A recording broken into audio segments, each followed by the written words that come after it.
வீடுகளில் விரிசலா நீர்க்கசிவா? உங்கள் கட்டடங்களில் ஏற்படும் அனைத்து பிரச்சனைகளுக்கும் நிரந்தர தீர்வை உத்தரவாதத்துடன் தருகிறது பில்டிங் டாக்டர்.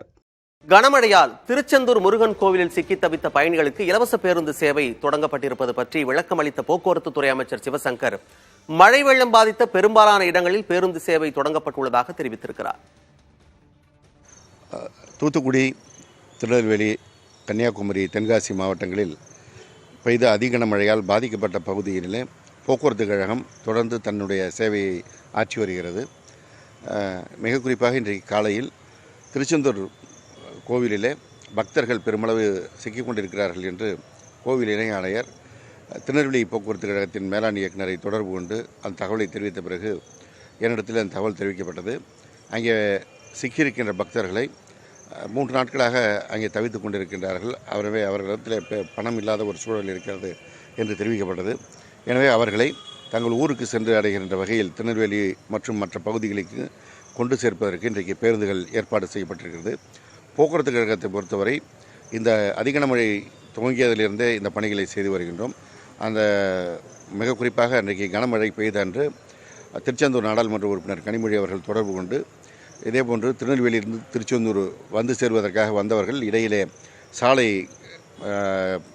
மிகப்பெரிய அளவில் தண்ணீர் ஓடிக்கொண்டு சாலை அருந்து போயிருக்கின்ற சூழலில் கடக்க முடியாத நிலையில் காத்திருக்கிறார்கள் என்பதனை தெரிவித்தார்கள். அவர்களை மீண்டும் திருநெல்வேலிக்கு கட்டணம் இல்லாமல் கொண்டு வந்து சேர்க்கின்ற பணியை செய்ய சொன்னோம். அதேபோல் ஸ்ரீவைகுண்டத்திலே ரயிலிலே சென்று சிக்கிக்கொண்டு அங்கே தவித்த பயணிகள் மீட்கப்பட்ட போது அவர்களை அரசு போக்குவரத்து கழக பேருந்துகள் தான் மற்ற இடங்களுக்கு கொண்டு சேர்த்தது. அதேபோல் இந்த வெள்ள நீர் வடிகின்ற பகுதிகளெல்லாம் மீண்டும் போக்குவரத்து சேவை துவங்கப்பட்டிருக்கிறது. கன்னியாகுமரி, தென்காசி போன்ற மாவட்டங்களில் நேற்றைய தினமே 95% போக்குவரத்து சேவை துவங்கப்பட்டு விட்டது. தூத்துக்குடி மாவட்டத்திலும் திருநெல்வேலி மாவட்டத்திலும் இன்னும் முழுமையாக வெள்ள நீர் வடியாமல் இருக்கின்ற காரணத்தினால் முழுமையாக அந்த போக்குவரத்து சேவை வழங்க முடியாத நிலையில் இருந்தாலும் இன்றைக்கு நேற்றையிலிருந்து மழையும் நின்றிருக்கிறது. வெள்ள நீர் வடிந்து கொண்டிருக்கின்ற பகுதிகளில் ஆய்வு செய்து பேருந்துகளை இயக்குவதற்கு அறிவுரை வழங்கியிருக்கின்றோம்.